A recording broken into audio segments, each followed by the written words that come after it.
Laurent Grand-Guillaume, bonjour. Bonjour. Vous êtes président de l'association Territoire Zéro Chômeur Longue Durée. On va commencer par un point qui fâche, celui des finances, et en lien avec le projet de loi de finances 2026. Le gouvernement proposait de baisser les crédits qui sont accordés à l'expérimentation. Vous avez visiblement obtenu gain de cause en partie. Dites-nous où vous en êtes. Bon, d'abord, en France, je trouve que quand des projets fonctionnent, on aime se tirer des balles dans le pied, et à force de se tirer des balles dans le pied, on va manquer de balles et de pieds. Pourquoi? Parce que l'impact du projet est reconnu jusqu'au niveau de l'ONU, de l'OCDE, de la Commission européenne qui amorce ce projet. En France, tous les rapports démontrent qu'il y a un impact. Et là, on a un projet de loi de finances 2026 parce qu'il y a des restrictions budgétaires qui voudraient, on va dire, endiguer un peu le projet. Donc j'ai vu le ministre du Travail. Il y a un dialogue qui est ouvert. Pour l'instant, on n'a pas de réponse sur comment ça va se passer dans la loi de finances pour 2026. On espère qu'un effort va être fait pour permettre aux projets qui se sont lancés de pouvoir tout simplement se développer. On a bien compris qu'en 2026, il n'y aura pas de nouveaux projets qui pourront rentrer dans l'expérimentation. Ça, c'est clair. Pas de nouveaux ils projets. sont très fermes là-dessus. Bon, ce qui est dommage, parce que le chômage augmente. Donc, il serait peut-être temps de trouver des solutions. Donc, nous, on est à disposition pour en trouver avec l'État. Et donc après, il y a la loi qui suit son cours, la proposition de loi pour ça, on va la y suite revenir. du projet. Voilà. Justement, comme c'est une expérimentation et qu'elle a une fin, vous avez travaillé avec les différents partenaires qui sont engagés sur ce projet depuis cette expérimentation depuis pas mal d'années. Et vous avez travaillé et abouti à une proposition de création d'un droit à l'emploi qui a été reprise par un député comme vous l'aviez fait il y a quelques années au tout début de Territoire Zéro Chômeur. Qu'est-ce qu'il dit, cette proposition de loi? D'abord, nous, on n'arrêtera jamais l'esprit de l'expérimentation. L'esprit d'expérimenter, c'est tester, corriger en permanence. Mais l'idée, c'est de pérenniser ce projet. Il est aujourd'hui en cours dans 83 territoires en France, dans plus de 50 départements, dont les territoires ultramarins maintenant et la Corse. Et donc, on est présent dans beaucoup d'endroits. Et ça marche. Donc, l'idée, c'est de pérenniser ces territoires et de donner la possibilité à des nouveaux territoires d'entrer dans ce projet pour le futur.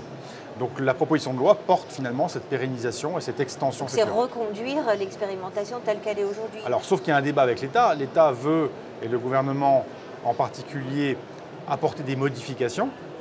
Et si les modifications remettent en cause l'essence du projet, c'est-à-dire la recherche de l'exhaustivité, des contrats à durée indéterminée. La recherche de l'exhaustivité, la recherche de l'exhaustivité, c'est que pour nous, dans un territoire, on recherche toutes les personnes qui sont privées durablement d'emploi et on cherche à leur apporter une solution à travers Territoire Zéro Chômeur Longue Durée ou à travers tous les partenaires qui existent dans le territoire, avec France Travail bien évidemment, et les départements, et les communes, et les acteurs privés.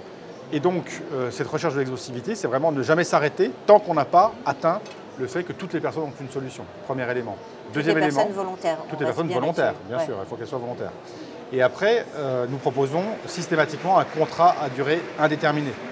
Donc si, en gros, l'expérimentation évoluait vers uniquement du CDD, puis du CDI, plus de recherche de l'exhaustivité, etc., ça ne serait plus Territoire Zéro Chômeur Longue Durée, ça serait autre chose, et ça serait bien dommage. Donc ça on va se battre. Un dispositif, ça serait plus la même chose. Un dispositif inopérant, comme beaucoup, un dispositif qui ne changerait pas l'ordre des choses, et donc ça serait effectivement une feuille de plus dans le millefeuille. Il y a d'autres points sur lesquels l'État veut revenir et qui vous déplaisent fortement, ou qui menaceraient, j'allais dire, la philosophie aussi de... C'est surtout ces points-là, parce qu'après, il y a de rajouter, comme d'habitude, des conditions pour qu'un territoire soit candidat. Il faudrait qu'il réponde à tel et tel critère, à telle densité de population, et que les personnes également, pour qu'elles puissent intégrer le projet, elles répondent à de plus en plus de critères.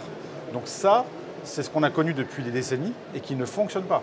Et moi, j'ai rappelé au ministre, dans le dialogue, qu'il faut donner de la liberté aux acteurs territoriaux pour qu'ils fassent des projets en partenariat avec l'État. Et là, vous avez des territoires, vous le disiez tout à l'heure, 83, des territoires qui sont partout, ruraux, très ruraux, urbains, oui, urbains, moins urbains.